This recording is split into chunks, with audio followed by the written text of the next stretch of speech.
Welcome back to Weems Motor Co. Let's get back on the Triumph.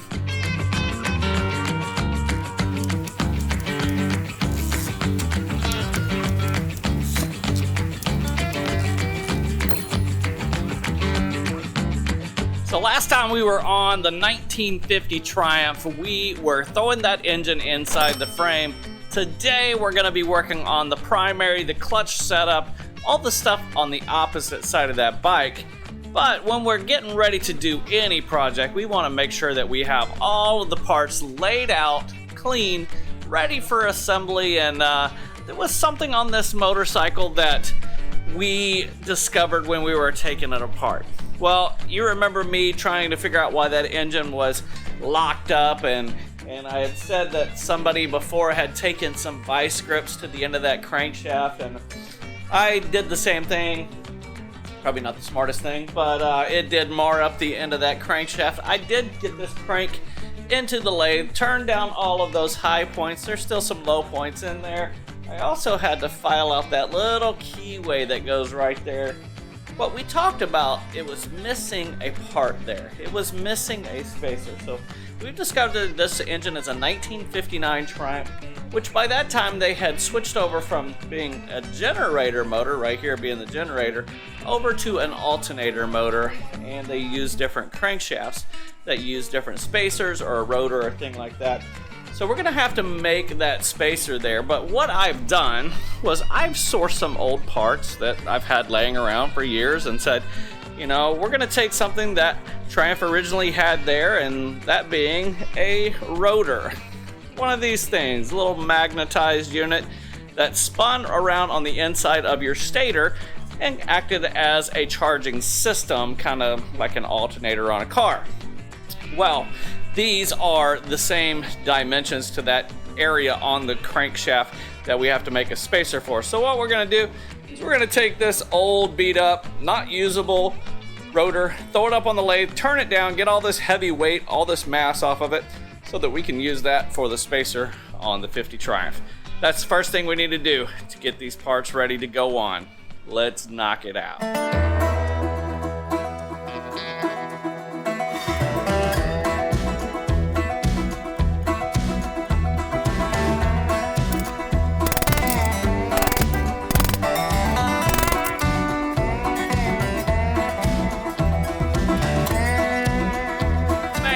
I have no idea what was so hard on the inside of those magnets, man.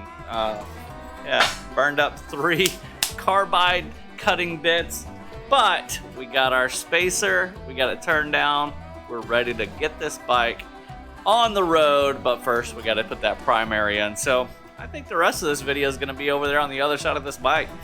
Let's head over there. The first thing that I want to do is go ahead and get that rear drive chain on there before I have the inner primary on there, and it's kind of in the way to get behind. So right now, sprocket's out right in the open. We just got to work around that chain guard, and we can get this at least not fully adjusted, but at least get it mounted on there so we don't have to try to route behind all of that stuff. All right, let's put the chain on. Pretty easy job getting a chain on there, especially when you don't have that inner primary in the way. Speaking of inner primaries, this is the next portion to go on. So this essentially connects from the front portion of the engine back to the gearbox, and it houses the clutch and all the primary chain. There's not very much stability built into these early rigid Triumph inner primaries to hold them nice and tight. And ends up being a lot of leaks from the primary. Well, something we noticed immediately on this bike is, yeah, we have our front 3 attaching points here. The only attaching points that you have in the back for your inner primary are this one right here off of the chain guard, which is not very sturdy, but also coming off of this bolt going down, there should have been a battery tray there, and it wasn't there. So we're gonna add that battery tray in there, and you know what, we're gonna go ahead and throw a battery on there just for reliability purposes. The plan is to keep this bike as close to as original, but also make it a rider so we can get out and ride it. So we're putting things like 6-volt LED lights in instead of the old iridescent style. But we got to put that on there because we don't want this primary to leak. So we're going to keep all that crazy, funky old wiring on there. Keep that patina going with everything. We get that old battery tray and old battery cover and all that stuff. So it keeps the vibe of the bike. So let's get back to work. Let's get this inner primary on there, and then we can move on to the clutch.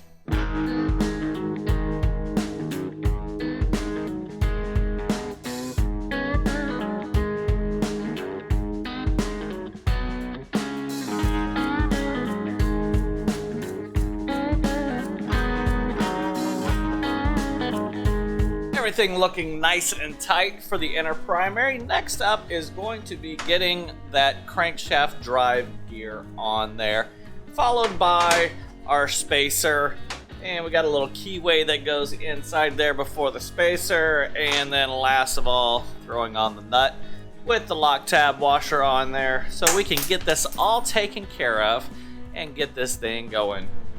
Let's get it knocked out.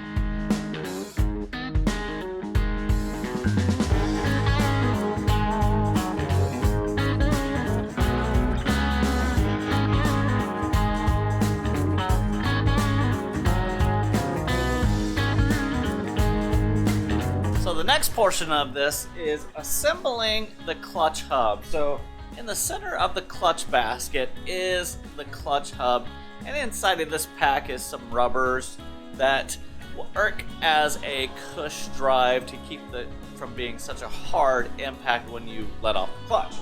Well, they got a little hub there, and then they have 20 of these little small roller bearings. And they're all loose, and you have to assemble all of these things together so that it'll go right into the center of the clutch and we can get it on the 1950 Triumph. So super easy process. Let's grease up these bearings, get this pressed together, and get it on the bike.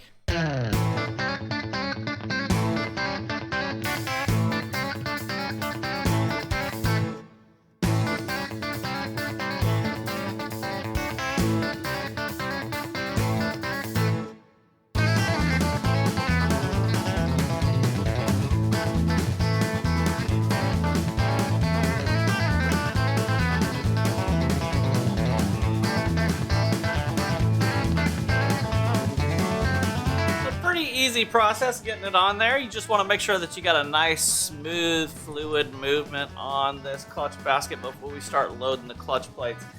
Feels amazing, ready to go. One thing you don't want to forget is your clutch push rod. Goes right down the center. Boop, just like that. Now we can load these plates in. One quick note before we start loading these plates in. Depends on what model Triumph, pre-unit, unit, and what year is which plate goes first. You have your fiber plates, which are your friction plates, and you have your steel plates. Well, in this particular motorcycle, the steel plate goes in first. On some other models, the fiber plate goes on first. Now, another note is some guys like to load these in dry. I do it the old manual way, and I actually put some 20W50 oil on there because the primary and the engine on this motorcycle utilize the same oil, which I'm running 20W50 in. Now, the gearbox is a different beast all in itself. We run 90 weight gear oil in that. So we're going to lube up these friction plates, start loading these in with the steel plate first, and then repeat steel fiber until we get to the end of it. Let's knock it out.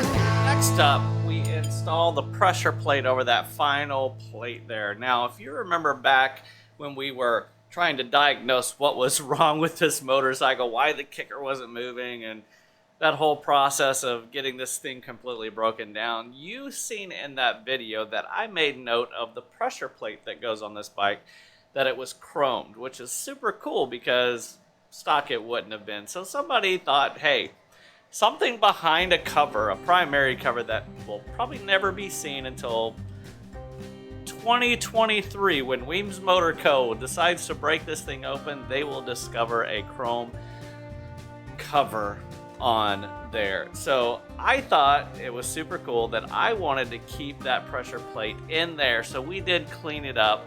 Now it's not perfect. We wanted to keep all the patina and stuff, you know, little tarnishes here. But we thought it was super cool. I did make sure that we had a nice flat surface for the pressure plate so that the clutch works properly. So we're gonna go ahead, throw this on, throw those 4 springs in there and the nuts, and we'll button up this clutch basket on the 50 Triumph. Let's do it.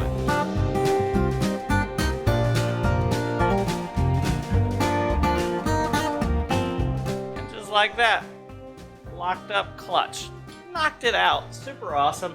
We do need to go in and adjust these with the clutch pull, make sure that everything is proper in that point.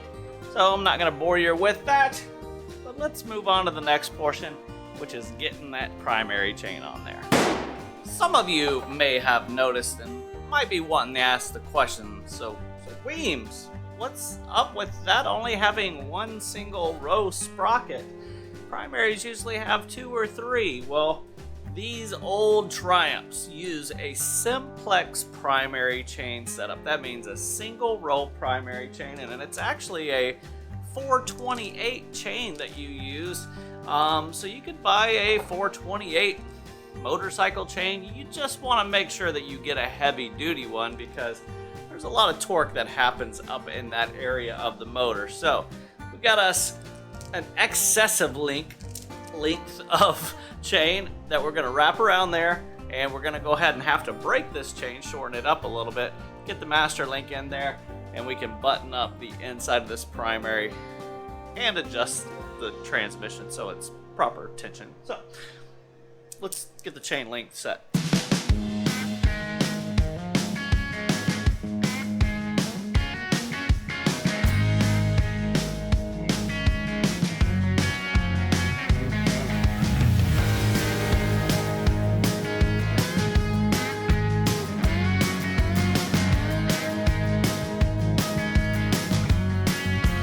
Are smart, you're probably saying, Weems, that's way too loose. And you're correct. We have to go on the other side of the bike. Just back here is the transmission adjuster. We push that transmission back and it tightens up that primary chain. So let's crawl over to the other side of the bike, turn the bolt, get this up to tension, and get it going.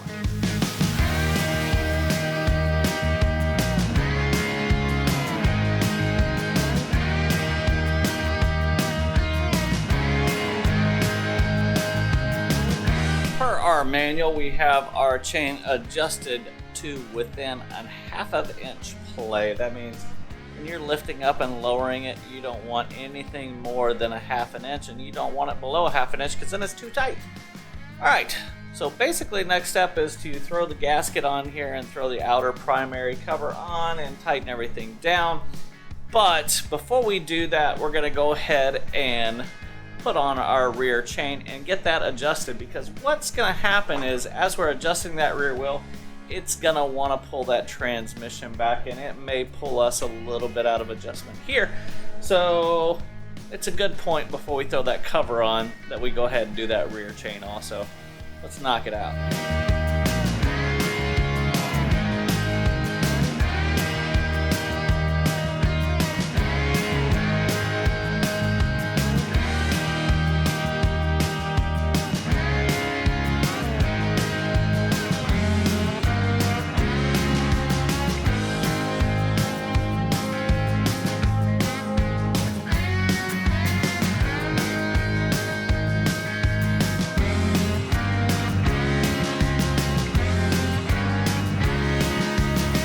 We are at the final procedure for the clutch, and that is truing the pressure plate. So as this thing runs, that pressure plate, we want to make sure that there's no wobble in it. And the way we do it was put an indicator right there on the front of it. I'm going to step over on the other side of the bike and kick it through as the clutch is engaged so we can see if that pressure plate has any wobble. If it has wobble, we simply, the high spot, we tighten down that clutch adjuster nut and should pull that into true. These are old systems, so we're going to try to get it the closest we possibly can, and then we'll wrap this video up. Let's get it done.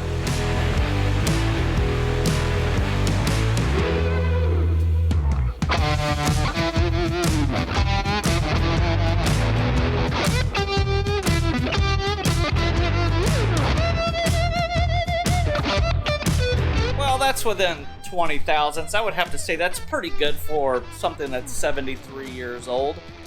Man, what a great time getting this primary going and getting it in the bike. Pretty much the only thing left is the top end. Now we're gonna go ahead, leave that primary cover off of there because we got to set the timing up for the cams and for adjusting the valves and everything on the top end. But with that being said, that's what's next, the top end. After the top end, throw a gas tank on, an oil tank on, and fire this thing up and hear it run and hear it roar to life. I am super stoked about it. It's been a great journey so far, and you guys have been here along the whole time, and I thank you guys for hanging out and watching it.